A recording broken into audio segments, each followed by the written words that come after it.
Meet Billy the Barber. Billy Dinnerstein is the owner of Your Kind of Cuts in Nutley, New Jersey. His barbershop gives haircuts to children and adults with autism, sensory issues, and other developmental disabilities. Their services are so unique and special that some of Dinnerstein's customers even fly in from out of state.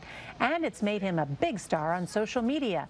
The haircuts at his shop have a special brand of patience and kindness customized to each customer's individual needs. His barbers are trained to make everyone feel comfortable and to make sure every visit is a positive experience. If I can present an atmosphere or environment for you in a tough situation that helps you a little bit more comfortable moving forward, then that's my goal. Like, at the end of the day, I'm not here trying to win any award for being Barber of the Year. I mean, we're here just trying to help kids. Billy Dinnerstein, a barber who's a cut above the rest, and he's tonight's Heart of America. And that's tonight's CBS Evening News. I'm Nora O'Donnell. Good night.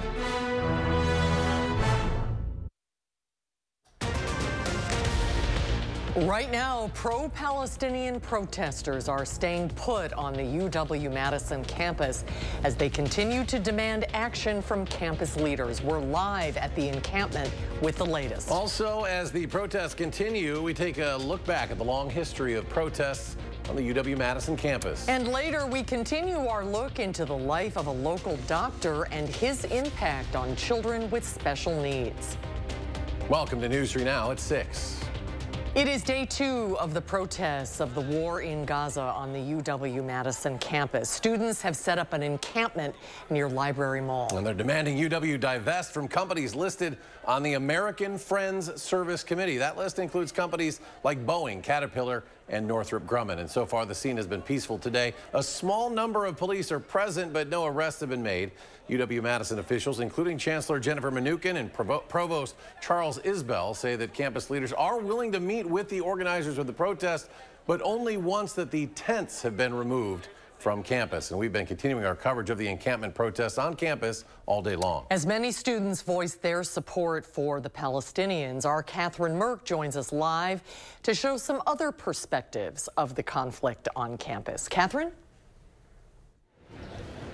Susan and Eric, the conflict that's currently happening in Gaza is extremely complex and layered and goes back decades between Israel and Palestine. Now, the group that's behind me right now is a majority in favor of Palestine. There's many people holding up signs that say Free Palestine and waving their flags. However, smaller in comparison by a lot, like maybe 5 to 10 students, is the Jewish student population that's on campus here. We spoke to a couple of them about what they're seeing and hearing from those in favor of the Palestine students here. Take a listen to what they had to say.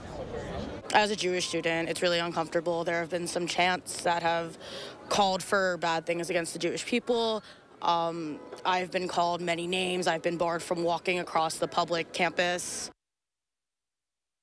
Some Jewish groups on campus have shared statements about the protests where a majority of the students call on Israel to make changes. In part, Hillel at the university said no student's right to be proud of their Jewish and Israeli identity should be compromised, adding when a cause aligns with terrorist organizations taking pride in the protests and actions, and when language calls for violence against an entire identity, religion, and people, it becomes hate and discrimination.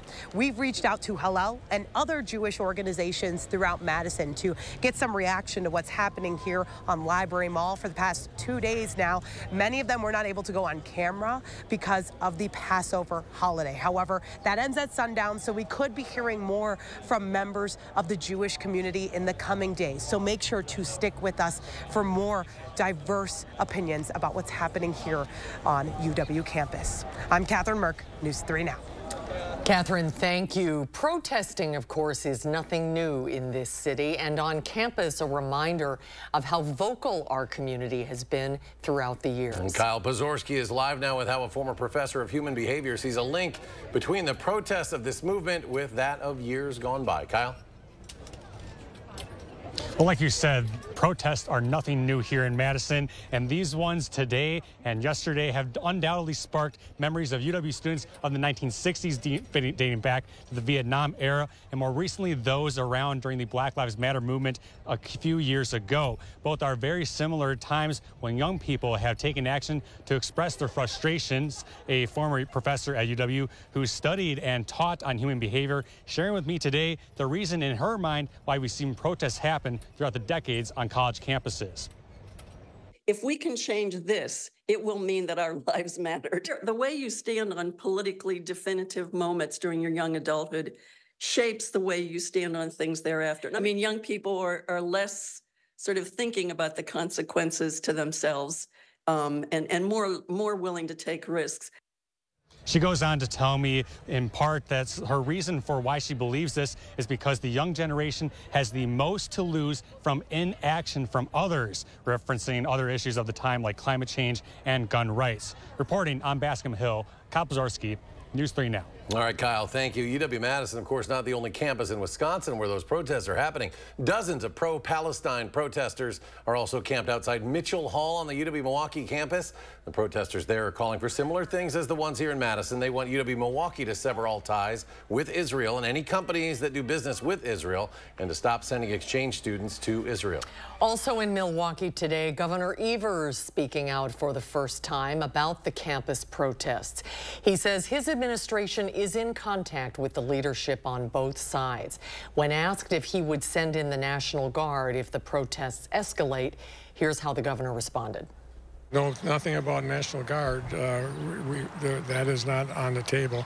But we've had conversations all during this several days that this has been happening, and we'll continue to do that. And hopefully we'll have peaceful resolution. But Governor Evers also said the encampments at some point will have to end, saying that if it's not done voluntarily, some kind of action will need to be taken. Well, we will continue to follow the protests on campus, and you can stay up to date on what happens through the Channel 3000 mobile news app. It is free in your app store. Just search WISC.